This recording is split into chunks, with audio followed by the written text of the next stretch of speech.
Please welcome to the stage Max Peterson, Vice President, Worldwide Public Sector from Amazon Web Services.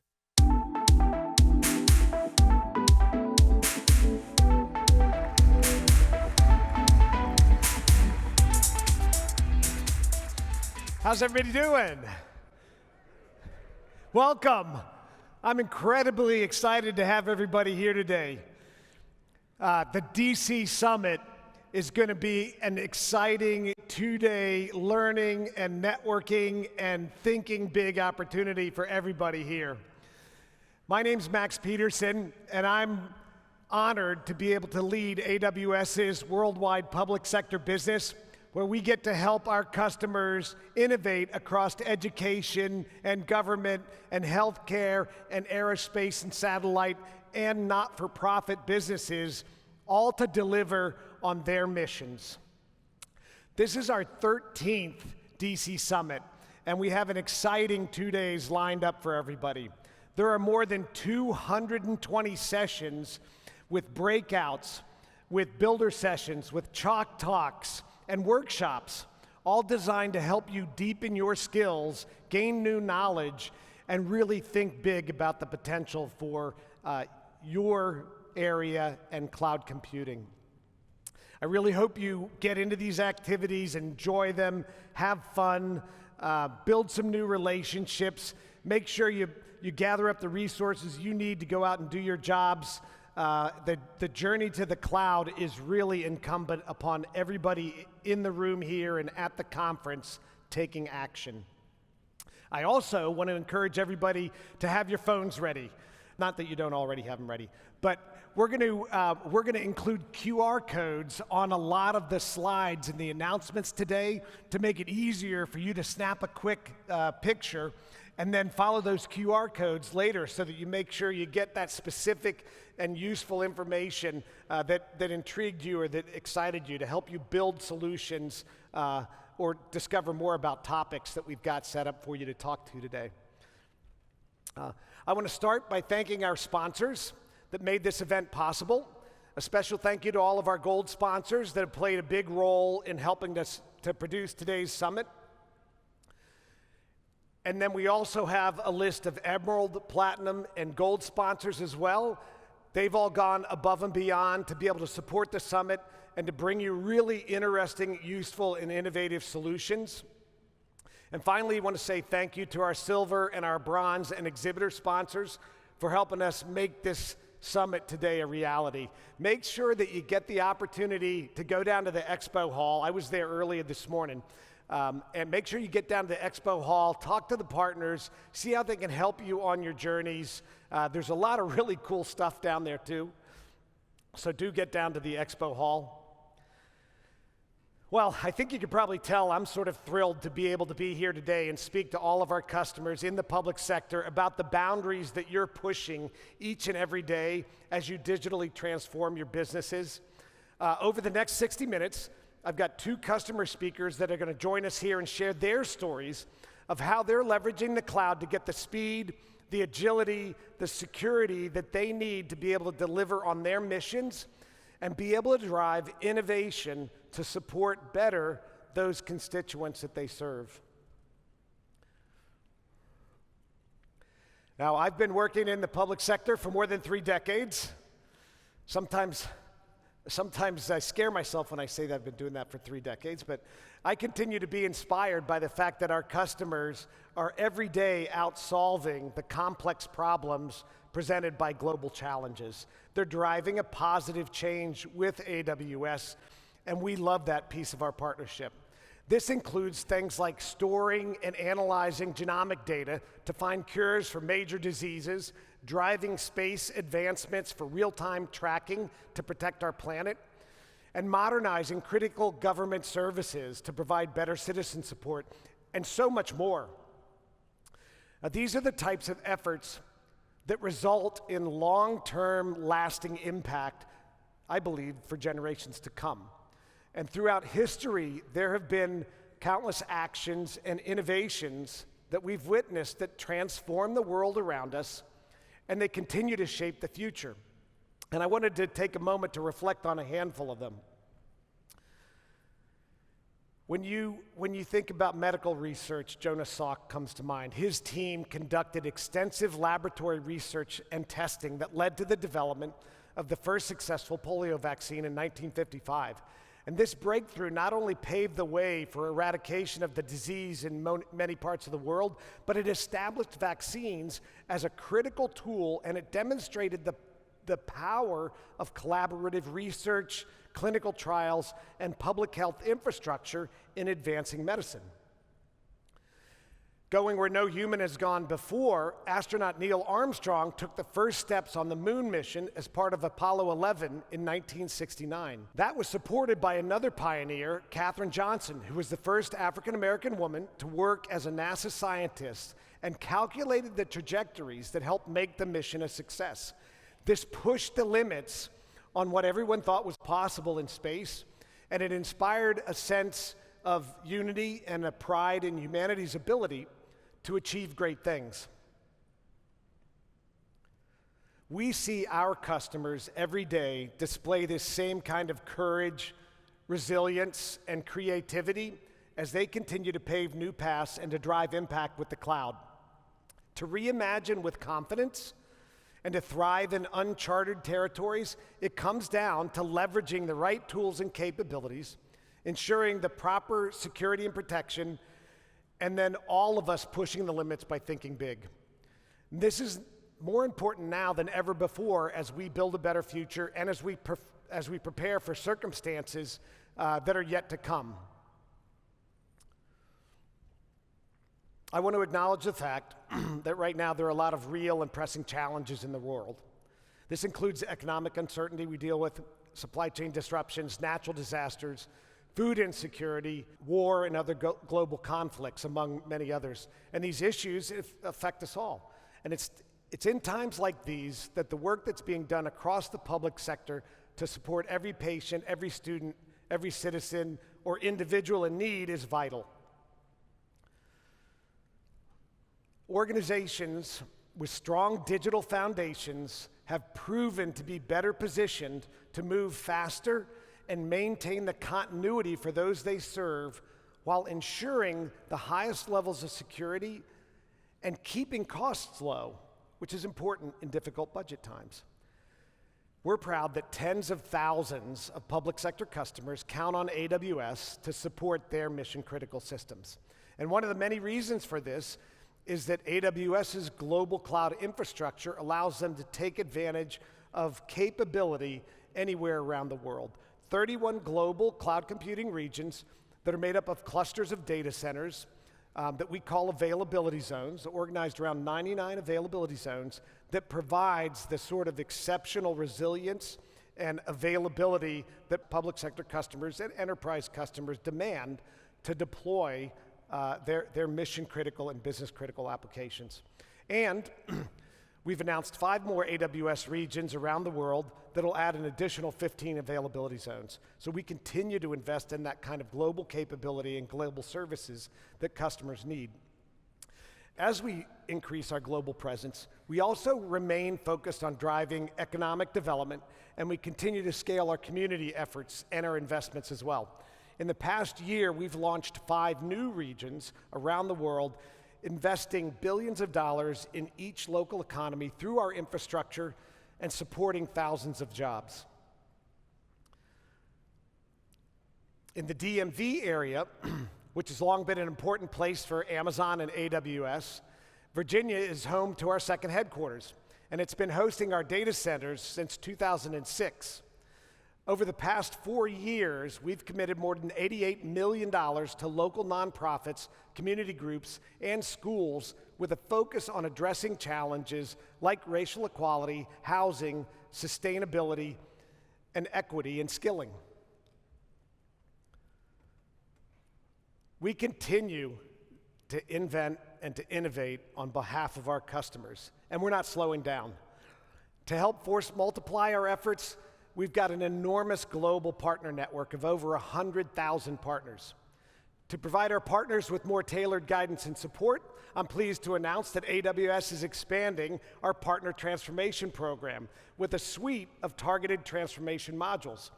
This includes the Cloud Enablement Engine and the CFO Cloud Conversations workshops that are designed to help partners meet customer needs and accelerate their cloud journeys while also achieving their business goals.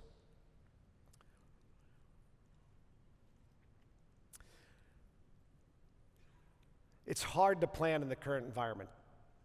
And that's exactly why more and more customers are leveraging the cloud to get the sort of flexibility that they need so they can scale up and scale down and only pay for what they use. An example, UK Cancer Research, the world's largest independent funder of cancer research, migrated from a custom-built infrastructure to AWS and now can easily scale up to handle 800 transactions per second during their peak fundraising periods. By leveraging the cloud, they furthermore save the organization 94% in costs, so that more of the funds that they do secure go to the resources that are directly applied to research and tools to help us cure this pervasive disease. Moving IT workloads from on-premise data centers to AWS also has environmental benefits, and it can reduce energy consumption and the associated carbon emissions by nearly 80%. This will increase to up to 96% when AWS is fully 100% renewable powered, which Amazon is on the path to achieve by 2025, and we're already 85% of the way there.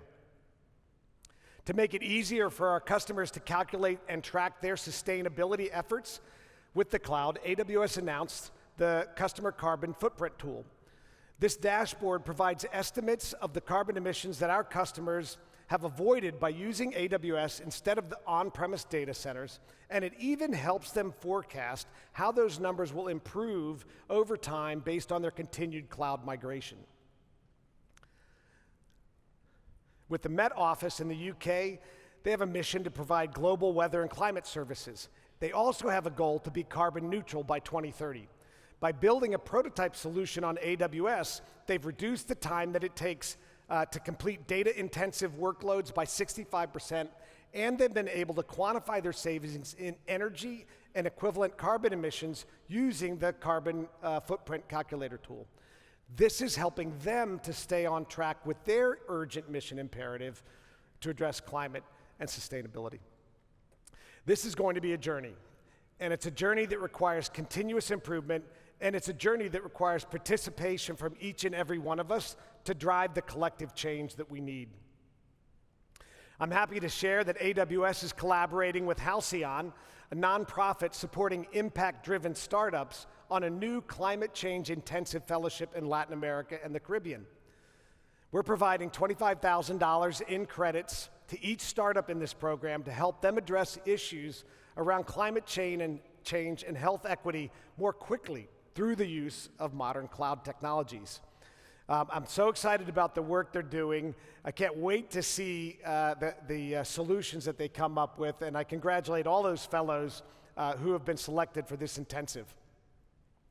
Now, leveraging the right tools and capabilities is essential for continuously pushing the boundaries and charting new paths. Let's focus on leveraging their data.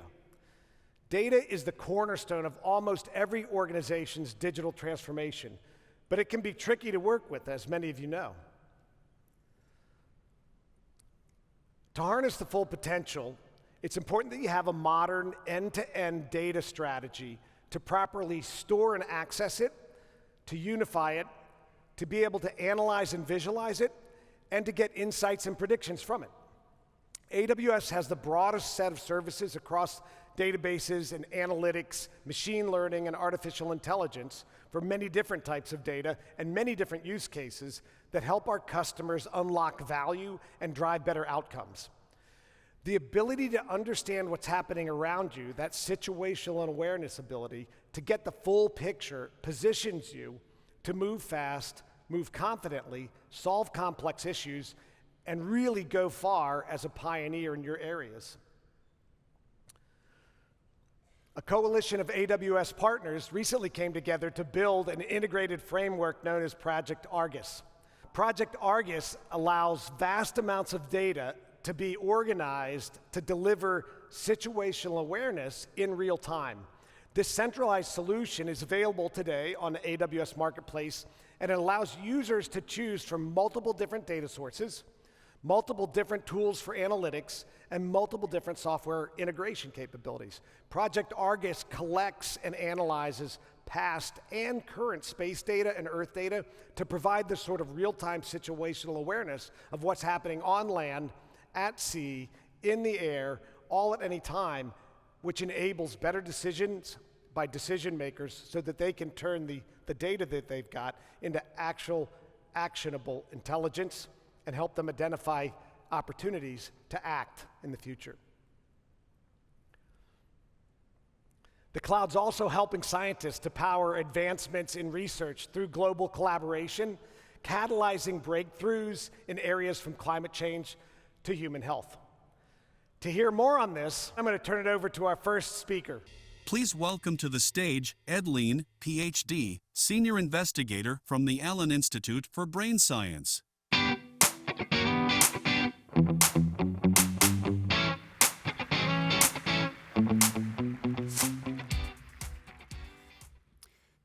Good morning, everyone, and thank you very much for the opportunity to speak to you today about a fantastic new collaboration between the Allen Institute for Brain Science and AWS to try to create a transformative, unifying brain knowledge platform. Let me begin by introducing the Allen Institute, which is a nonprofit research institute located in Seattle, Washington. We're actually made up of a series of institutes focused on neuroscience, cell biology, and immunology, as well as the Paul G. Allen Frontiers Group that supports cutting-edge research across the world. I lead all of our human brain research at the Allen Institute for Brain Science.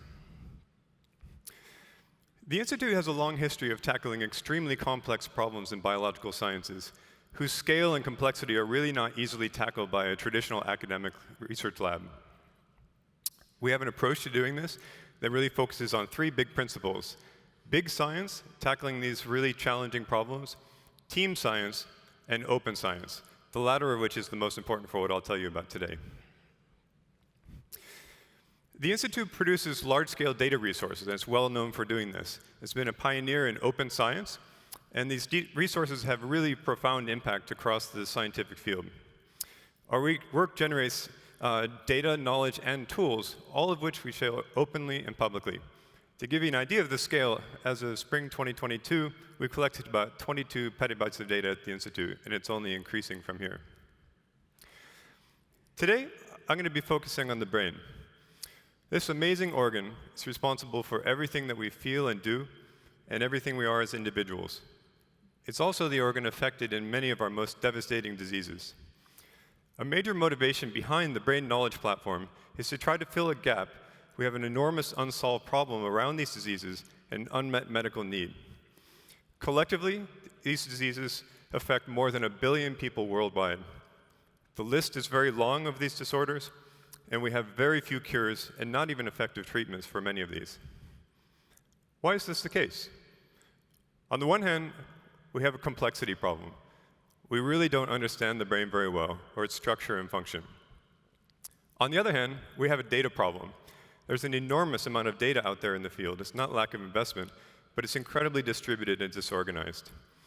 Anyone who's been to the Society for Neuroscience meeting, this is about a 25,000 member strong meeting that happens often in this very convention center, knows exactly what I'm talking about. Football field size rooms of posters, data everywhere, completely disconnected. You can't make sense of it across the whole convention. So what neuroscience needs is a unifying framework. If you think about chemistry has a periodic table, genomics has a human genome reference, we need the same thing for neuroscience. What would that look like? It's a reference of its component cells, the cells that make up circuits and the functional architecture of the brain. With 100 billion or so neurons in our brains, across hundreds of brain regions, this seems like a rather tall order. But what I'm going to be briefly describing is that we have the tools now to begin reverse engineering the brain, much like taking apart an electronic device to define the cell types and their organization. What's made this possible is a transformative set of technologies that came from an unexpected source, at least for neuroscience, the field of genomics. These single-cell genomic methods allow one to measure all the genes being actively used in individual cells. This gives a genetic fingerprint of a cell, and you can group cells that have similar fingerprints into cell types. If you now apply this to complex brain tissues, you can get, for the first time, a complete definition of the set of cells that make up these structures. This approach has been dramatically accelerated with support from the National Institutes of Health through their Brain Initiative Cell Census Network and Cell Atlas Network that aim to create a complete census of cell types across the brain. There was a whole issue of Nature devoted to this topic on the first stage of this to look in one region of the brain that really established that this could work and that defining cells on the basis of their genes was meaningful for understanding cells from the basis of other properties of the cell, like their shape or their connectivity, for example. This approach has become so radically useful across biology that there are now efforts to try to map the cells in every organ in the body and to aggregate that for a whole human body map based on these molecular signatures. So due to the incredible scalability of these methods, with the support of the National Institutes of Health, we've been able to move to begin to create the first whole brain maps of the cells that make up the brain, both in human and also in model organisms for biomedical research, and most notably the laboratory mouse. In just a few years from the description of a single brain region, we've now created the first essentially complete maps of the entire mouse brain and a draft of the human brain that's now being expanded in greater detail. The results from this are truly remarkable. The brain has about 200 billion cells in it, and they come in an incredibly diverse range of types. They can be classified into about 5,000 types of cells. This is in the mouse. Presumably in the human it will be at least that complex. And we can define them, and now we can map their distributions across the brain as well to create really a reference of both the spatial organization and the types. This really is like the periodic table for the brain. It has revealed a dramatically higher complexity than we ever had access to before. For the tech crowd, it's also worth noting how different this is from a computational neural network for deep learning, for example, that uses essentially one type of unit. This is not how nature does it. It has many types of units. So why is this map useful? One reason it's so useful is because it can give us a brand new perspective on disease. For example, in a project that we run, funded by the National Institute on Aging, called the Seattle Alzheimer's Disease Brain Cell Atlas, or CAD, we're looking now, using these methods, to see what kinds of cells are vulnerable in disease, and to try to identify these earliest events in the disease when treatment may be possible. I want to give an example of what this looks like. In just one part of the neocortex, we can now look for changes that happen over the course of disease severity.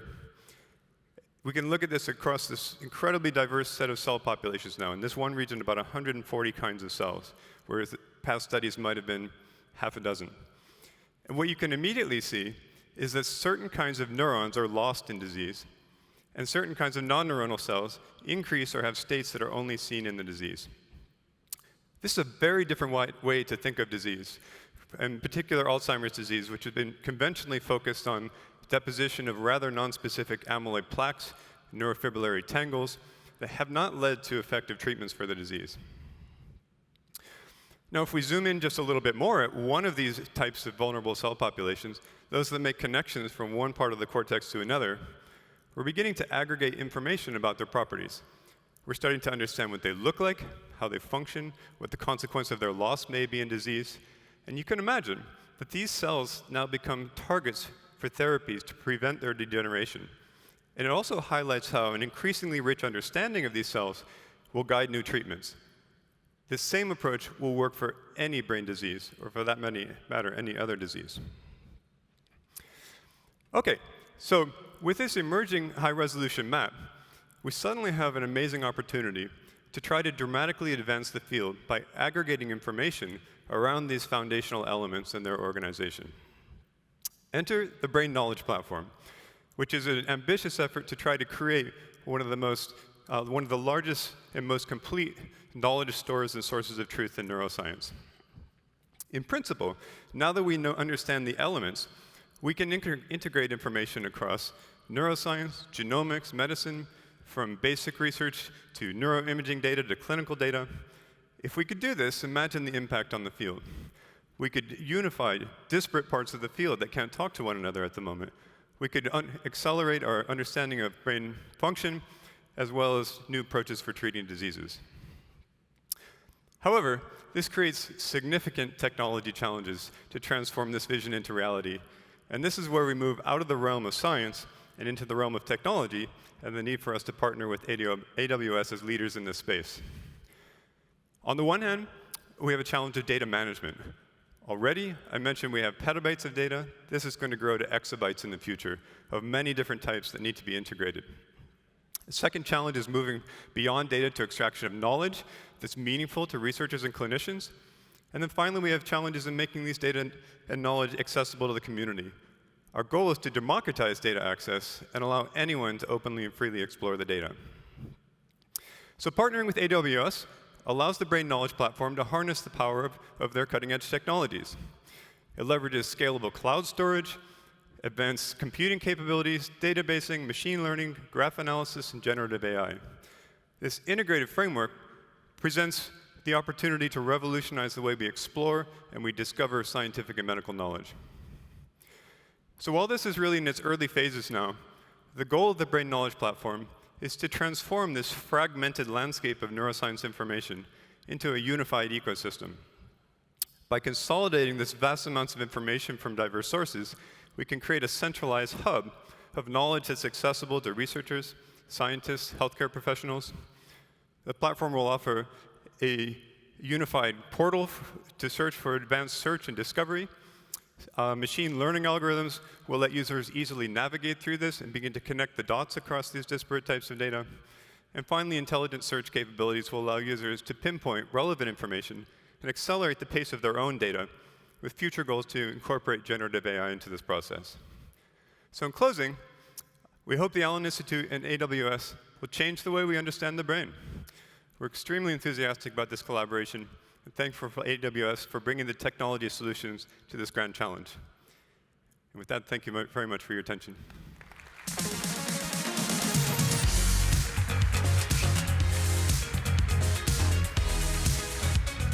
Thanks, Mike. That was awesome. I mean, I can't think of anything more inspiring to be able to work on than working with the Allen Brain Institute to solve exactly those types of problems. Has a profound impact for everybody, and personally, my mother is dealing with Alzheimer's, and it has a huge personal interest and value to me too. So thank you all for your partnership and the work that you're doing. Thank you so much.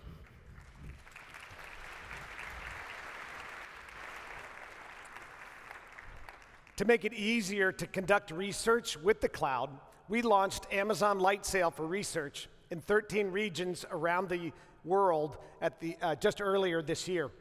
And this provides researchers with access to pre-configured tools that can help them to analyze data at scale, we heard why that's important, to run complex simulations, and to also better manage costs with intelligent pricing estimators. We're also seeing our customers do a lot with the cloud to study and examine biological data that helps improve health and drug effectiveness. We launched Amazon Omics last year, which makes it easier to store, query, analyze genomic and transcriptomic and other types of omics data to drive deeper insights. Amazon Omics lets organizations use custom workflow definitions and tools and run scientific analysis in just a few clicks to get patient-level insights. In support of Israel's vision of personalized medicine, the Israeli government developed its national genomic project called Cephas, and AWS is honored to be able to help them drive this mission forward as their sole cloud provider. The project includes building a trusted genomic clinical database that'll generate sequencing data from more than 500,000 individuals that importantly is pulled over a 30-year period of electronic health records, or EHRs. This is going to be incredible in terms of helping increase research collaboration and then ultimately contribute to medical breakthroughs. AWS offers customers more than 130 HIPAA-eligible services to help customers improve both clinical and operational efficiency, to develop personalized treatments, and to even predict healthcare events. Data can be centrally aggregated with the Amazon Health Lake, And then our analytics offerings integrated with HealthLake help customers to quickly query and derive insights from multimodal health data at scale, both at the individual or population levels. Today, I'm excited to announce the recent addition of 3 new Amazon HealthLake capabilities that'll help customers to meet access rights and rules from the Office of the National Coordinator for Health Information Technology and from the Centers for Medicare and Medicaid Services.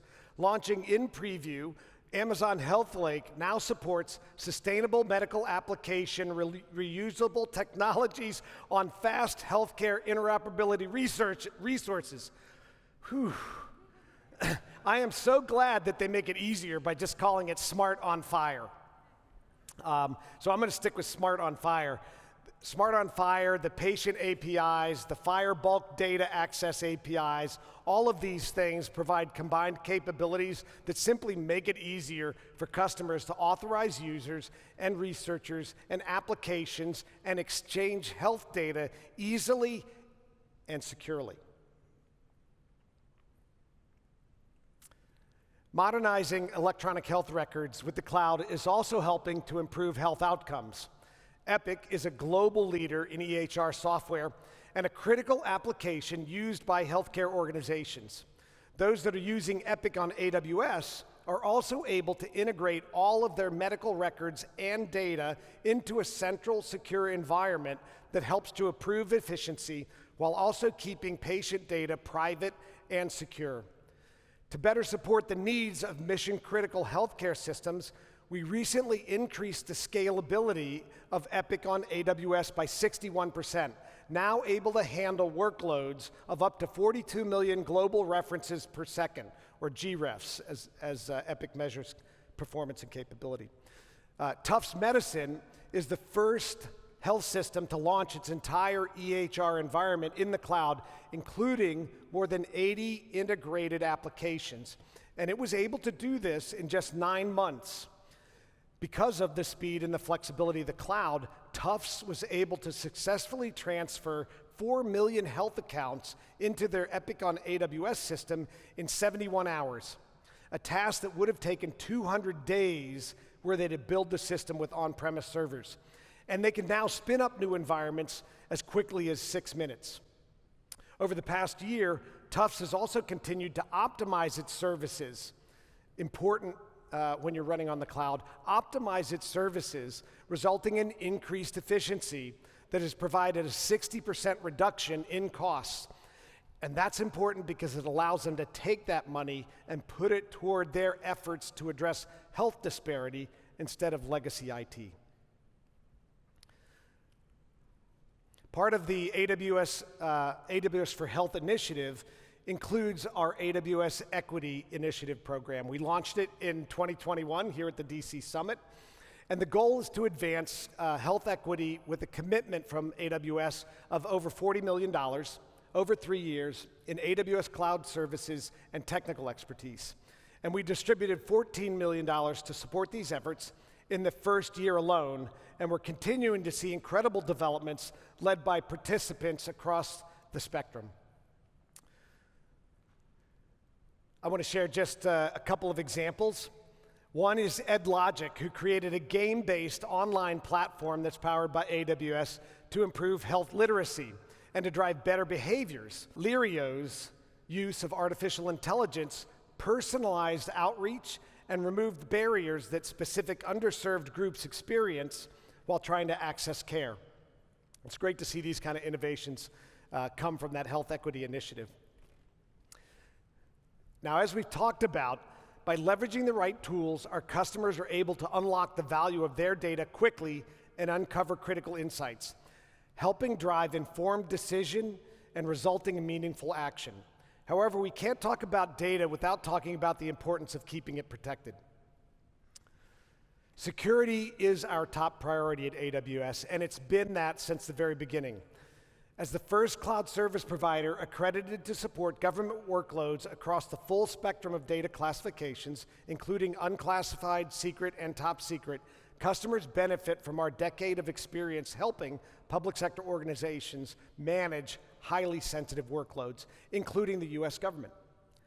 To hear more about how this technology and collaboration are contributing to national security and resiliency, let's bring up our next speaker. Please welcome to the stage Nan Mulchandani, Chief Technology Officer from the Central Intelligence Agency.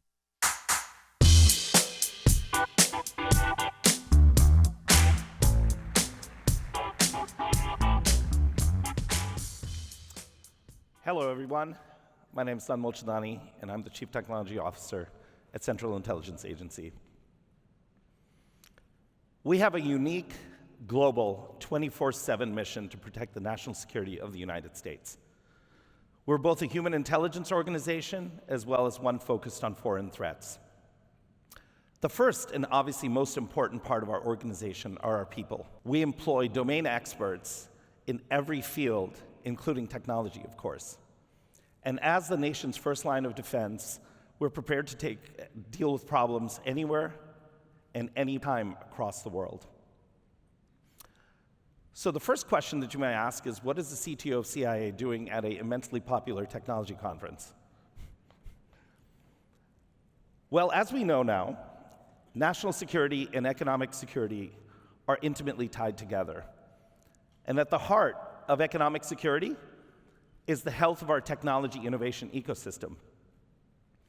Technology and technology innovation are so important to the nation and it is actually now the battlefield for global power competition. And leading in this domain is a national priority, and of course the CIA is fully engaged in supporting these national efforts. The theme for today is making the world a better place. A better place is a place where open markets and a level playing field actually matter, and that the people with the best ideas and the best work ideas win. As a former technology entrepreneur myself, I actually benefit from an environment where I can focus on building incredible products and focusing on happy customers. But unfortunately, in this new era of competition, global competition, open markets and level playing fields aren't there anymore to some extent. And of course, the United States government is really focused on keeping these free and open the best way possible. Today, more than ever, we're seeing a revolution in emerging tech change the very way we live and work.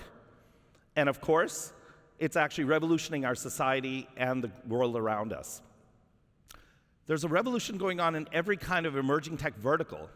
And of course, there are obvious ones like artificial intelligence that we're all tracking, but it's actually very, very widespread. And I think this is the incredible part about this. So things like semiconductors and high-performance computing, biotechnology, space, communications, fintech, next-generation energy, power, and of course, quantum computing and technologies, and on and on and on. The advances and excitement in all these emerging tech areas is fantastic and forms a new platform to build new products and deliver new capabilities to people out there. Throughout its history, CIA has actually been a pioneer in breakthrough technologies. As a matter of fact, the lithium-ion battery in your cell phone right now was actually invented at CIA. And then, of course, the core mapping technology is something that we actually deliver to the market. However, while emerging tech is also exciting and happening, it also actually is changing the entire global threat landscape. And again, this evolving situation and evolving tech is something that we CIA take very seriously and is a top priority for us as well. Working closely together with industry allows us to make our mission possible and do the work that we do. Now, we recognize that we cannot do our work without a secure and resilient framework and base architecture. And CIA was one of the earliest government organizations and national security organizations to recognize the significance and importance of the cloud and become an early adopter. This was not an easy transition for us, and we actually took on a lot of shared risk with industry. However, we're really proud that the investments that we've made in this infrastructure and this change have actually been incredible for us. And the work that we actually put into securing and helping these systems actually be secured and providing that baseline of security has actually been a shared resource for everyone who actually shares this infrastructure with us. We know that we're one of the, unfortunately, the toughest and hardest customers to work with, but we don't make any apologies for that because our work and mission demand the best. So, how can you connect and work with CIA? Well, first, we actually have a lot of information on our website, which is cia.gov/tech. And yes, I know it's a surprise to everyone, we actually do have a website. And actually, there's a QR code here that will take you to a interesting location on the website. You should try it out. As far as industry working with us, we have multiple pathways in. We have In-Q-Tel, obviously very well known. We have CIA Labs. We have Digital Futures. And these are all pathways that allow you to connect and engage in the technology, your products and technology with the agency.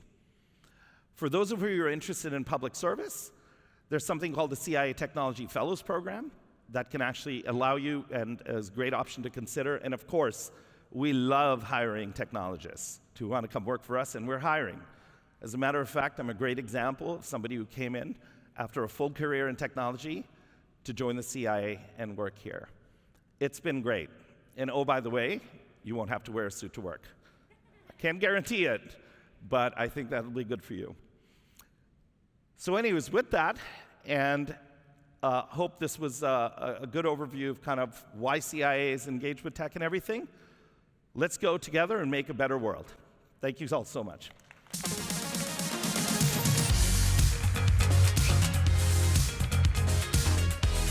Thank you, Dan. That was really inspirational. I think you were spot on. I mean, we've truly enjoyed the partnership, the technology, and the things that we worked on, but the thing that powers it and makes it different is teamwork.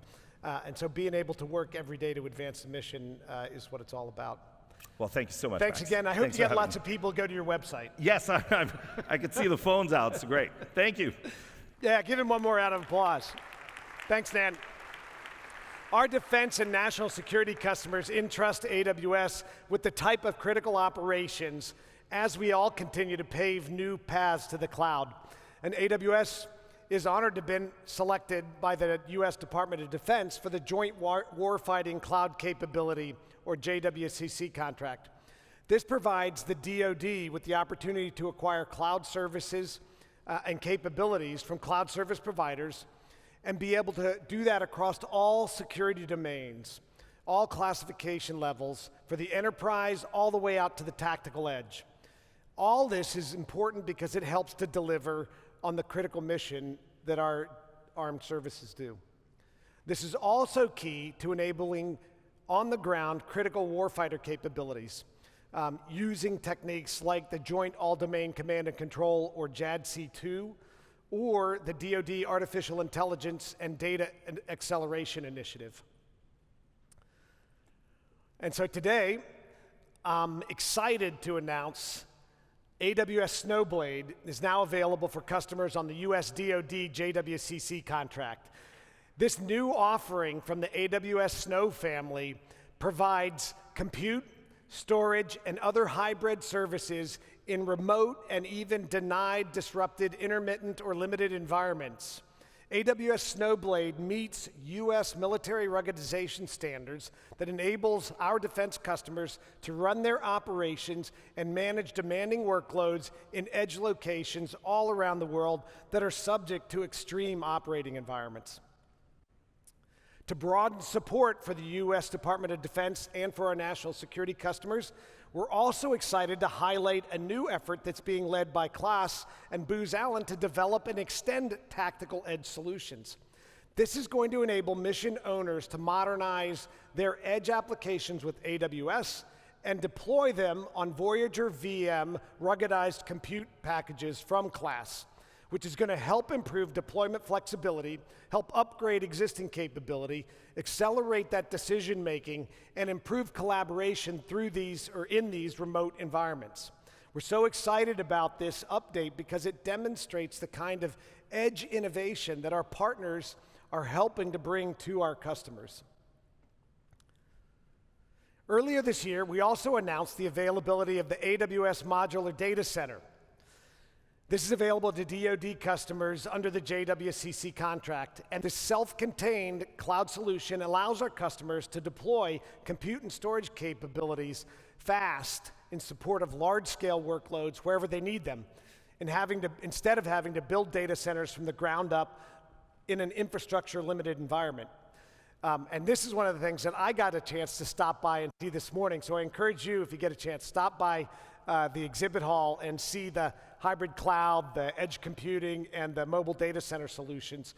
You'll be able to get a tour, hopefully, or at least a 3D demo if you stop by. Now, it's important to know for our customers that they can achieve and maintain continuous insight and control over the cloud. Our Landing Zone Accelerator on AWS is an open source solution that helps customers automate and orchestrate foundational AWS services so they can accelerate customer compliance in highly regulated environments. To keep providing guidance to our customers, we've added Trusted Secure Enclave Sensitive Edition to help our global national security, defense, and law enforcement customers establish and maintain and operate secure cloud configurations to get the outcomes that they need on the cloud. Governments have also innovated quickly during critical times of need to maintain continuity for those they serve, and it's been incredible to see all of the ways that they keep adapting to be able to scale up their services, to be able to meet new expectations, and to deliver on the needs that we have from citizens to students to healthcare to science and research.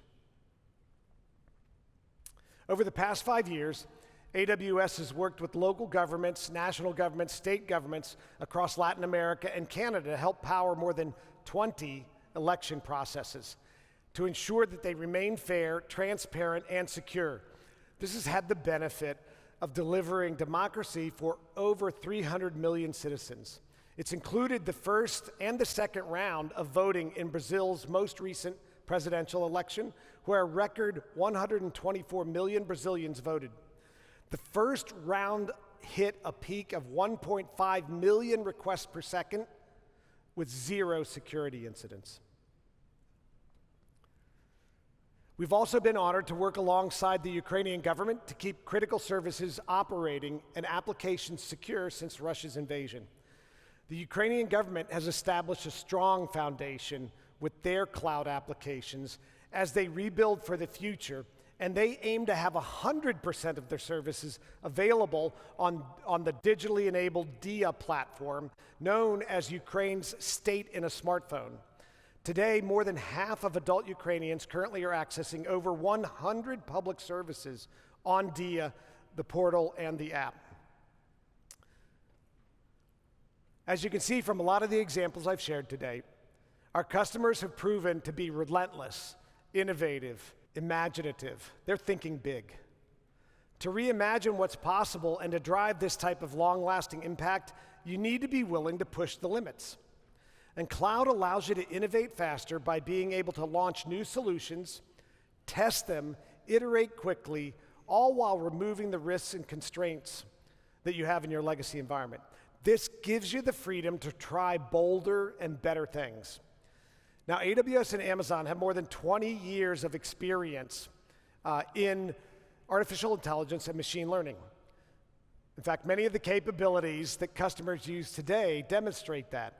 If you've gone on Amazon and experienced a personalized e-commerce experience, if you've walked into an Amazon Go store and seen the computer vision technology that lets you walk in and just walk out, or if you've maybe interacted with Alexa, all of these things are driven by machine learning. And we've been able, through these efforts, to help democratize machine learning so that it's more accessible to anyone who wants to use it today. In fact, over 100,000 customers of all sizes and industries are using AWS machine learning to transform their organizations and their missions. I'm excited to be able to talk about the Technology Innovation Institute, or TII. It's the applied research pillar of Abu Dhabi's Advanced Technology Research Council, and they have a focus on innovating and then taking that from the lab to the market. They recently launched the Falcon 40B LLM, a large language model with 40 billion parameters trained on 1 trillion tokens on Amazon SageMaker. This achieved record-breaking training speeds at 173 trillion mathematical operations per second on each graphics processing unit, or GPU, that it uses. This is important because it helps improve the overall productivity by combining multiple capabilities into one command and then allowing complex tasks to be accomplished more quickly. I want to congratulate TII for their recent recognition as the top-ranked open source model on the Hugging Face Open LLM leaderboard. And importantly, for customers that think you need to develop your own foundation models, SageMaker is available right now in AWS GovCloud to work with all of your sensitive information. Now, there continues to be a lot of exciting developments in large language models and generative AI. You may have heard about generative AI. Yeah, a couple folks. Okay, good. Well, AWS has taken the same approach to democratizing generative AI that we've taken to machine learning and AI in general. And that's why we're thrilled to be able to recently announce several new innovations that'll make it easier and more practical for customers to use generative AI. One of those innovations is Amazon Bedrock. It's a new service that allows customers to quickly build and scale generative AI applications easily and securely. It enables our customers to find the right model based on what they're looking to get done, to privately make customizations using their own data, which they retain full control of, and to deploy those applications fast without having to manage the underlying infrastructure. Another example is Amazon Code Whisperer, which automatically determines the cloud services and code libraries best suited for a task and then recommends a code snippet, helps detect and remediate hard-to-find vulnerabilities, and it does this all in real time. This enables customers to be able to develop code faster and more efficiently, improving productivity by up to 30%. Unlike traditional autocomplete types of tools, Code Whisperer can generate multiple lines of code or even entire functions. And it supports over 15 different programming languages. And best of all, for anybody here who's developing code, the individual tier is free. So you should get out and try it today. The enterprise tier is something that every customer should look at as well. So try Code Whisperer today in one of our jam sessions that are taking place over in the training and certification booth. If you're interested, excited, and you want to move faster and be more productive, that's a great couple of minutes to spend over there. To help our public sector organizations advance their generative AI capabilities, we're also providing an AI/ML experience-based accelerator offering. This provides the opportunity for customers to work closely with our AWS team over a sprint period of 8 to 12 weeks, and during this time, we focus on implementing the best practices and solving problems together. You heard Nan talk about teamwork. In this interactive setting, we help you to build models for things like creating more engaging conversational citizen experiences, or for assisting students to find resources for their coursework more easily. This allows our customers to really get the full support needed to deliver results faster and more efficiently. And to meet our EBA team, please join us and stop by the exhibit area to the Mission Solutions booth. Another exciting area that's driving rapid advancements and helping to solve complex global problems includes large-scale simulation. We recently launched AWS SimSpace Weaver. That's a fully managed service that customers and partners can use to build, operate, and scale up very large spatial simulations that have hundreds, thousands, or millions of entities interacting in real time in complex 2D and 3D environments. And today, I'm excited to announce that SimSpace Weaver is available in the AWS GovCloud region, US East and US West, that enables our customers that have sensitive workloads or regulated workloads to now do digital simulation in the cloud, and meet all of the US federal, state, and local security and compliance requirements. This means that government customers can now run simulations, do immersive training, analyze environmental hazard preparedness, conduct simulated logistics planning, among many, many different scenarios, all in the security and with the compliance requirements wrapped around US GovCloud. Now, simulations have been commonly used to model urban cities and to help with things that would be too expensive or too time-consuming or too dangerous or sometimes just impossible to build and test live. This has great applications for everybody in the public sector. For anybody who was driving down to DC today, this can help you improve and optimize traffic flows. For anybody who's had a challenge in a period of natural disaster, this can help urban planners prepare for and analyze and create better emergency response plans. That's why this is important. The island of Naxos, Greece, is driving a smart island initiative that's instrumenting their infrastructure, such as the energy grid and the local marina, with an Internet of Things smart management system that runs on AWS. This information gets created and then is made accessible through visualizations that range from dashboards to fully functioning digital twins. And this allows that real-time monitoring and scenario analysis. These projects are being built on the global industry standard open source FiWare framework using cloud computing that enables interoperability with one click. And we heard about data strategy and how you need that to prevent these silos. So it's been inspiring to be able to talk with you today, to see all the ways that customers are reinventing what can be achieved and navigated confidently with the cloud. To support this kind of innovation, we also need to prepare the workforce of the future. And increasing cloud talent and transforming organizational cultures is more important than ever. In 2020, Amazon committed to training 29 million people around the world with access to free cloud computing skills by 2025. We've already helped train 13 million individuals, and we're continuing to invest and scale these programs up so that we can increase our reach and our impact. Our training programs include robust offerings that are available in many different formats, from digital and self-paced to full-time intensive upskilling programs. For example, AWS Educate offers hundreds of hours of training that's available for new cloud learners as young as 13. And AWS Skill Builder has over 600 free courses covering many, many different AWS solutions, all at various skill levels.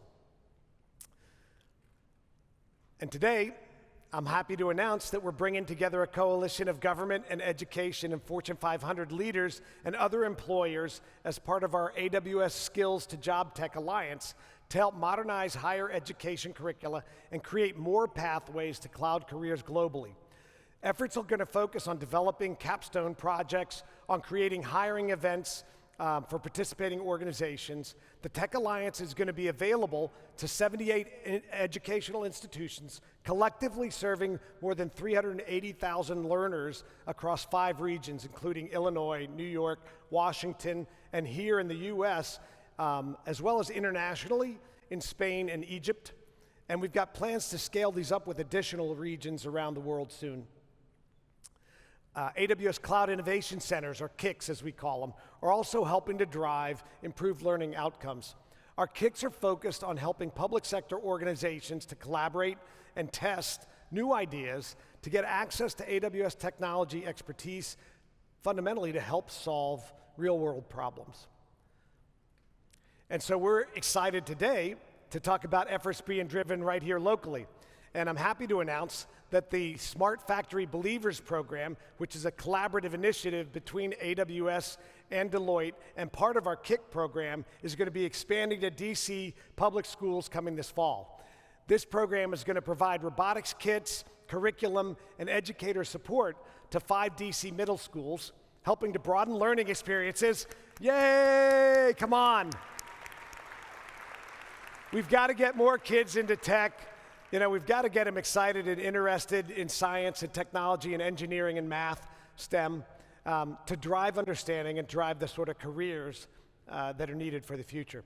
And for this brief update, I'm going to ask describe what it means to the DC community. I'm going to ask to join me here on stage and welcome Chancellor of DC Public Schools, Louis D. Farabee, and Deloitte Chief Commercial Officer for Amazon, Nishita Henry.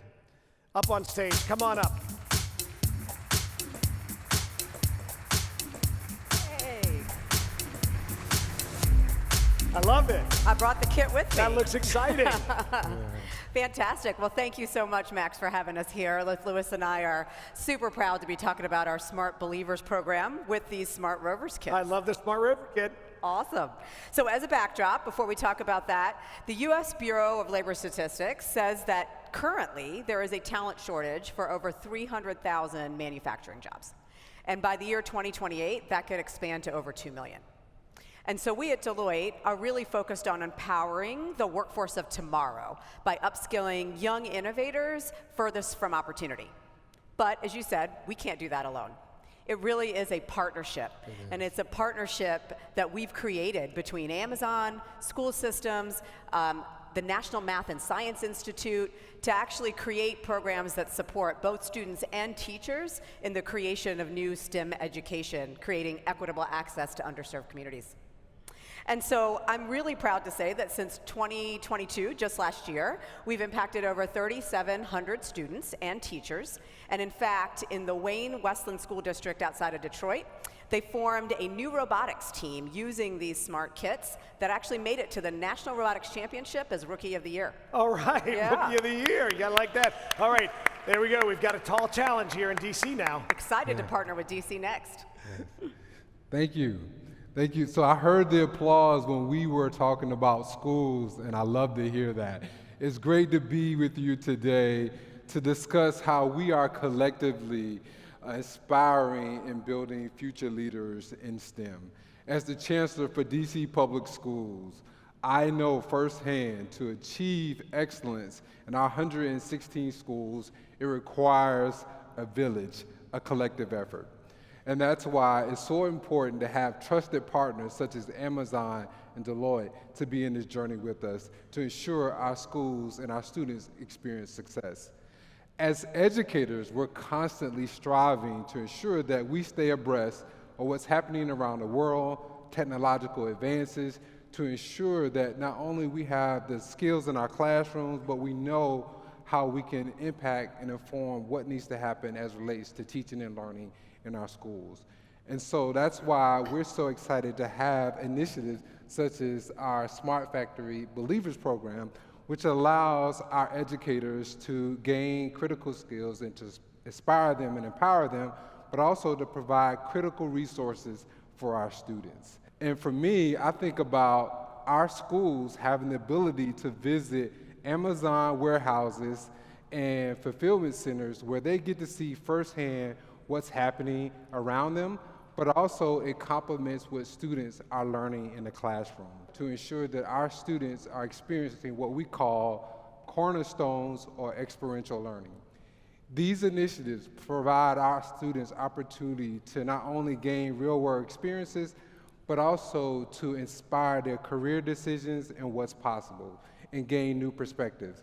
And so as I think about our future and our community, I know everyone can be a part of our solutions. As we think about the direction we're headed, we know that our journey and our village is so important to the fabric of our city and also our society as a whole. So everyone, whether you're in government, nonprofit, public sector, whatever you're doing, we want you to know that you can be a part of this village in ensuring that we achieve equity in education and that we continue to build future leaders that will flourish. And so thank you for the opportunity to be an integral part of this village, and thank you for being a part of this journey with DC Public Schools. Thank you very Awesome. much. Thank you. This is an amazing program. I love this. These are so fun. This is how you make it fun, exciting, and engaging. So thanks again for joining us here on stage, and to all of you that are working to support our learners and our educators. And I also wanted to recognize the principal, Courtney Stafford, Maybe Yes. Courtney, are you here? Yay, she Courtney. is. There we go. Courtney Stafford. Yay. And the Director of Partnerships, Darren Gregory. Darren, are you here? Yeah. Thank you very much. Appreciate that, Darren. It's been great to be able to have this collaboration. I look forward to doing so much more. So let's give a round of applause for this initiative, and please do participate in some way. Thank you. Thank you. Can't wait to play with one Absolutely. of those. Thank Thank you you. again.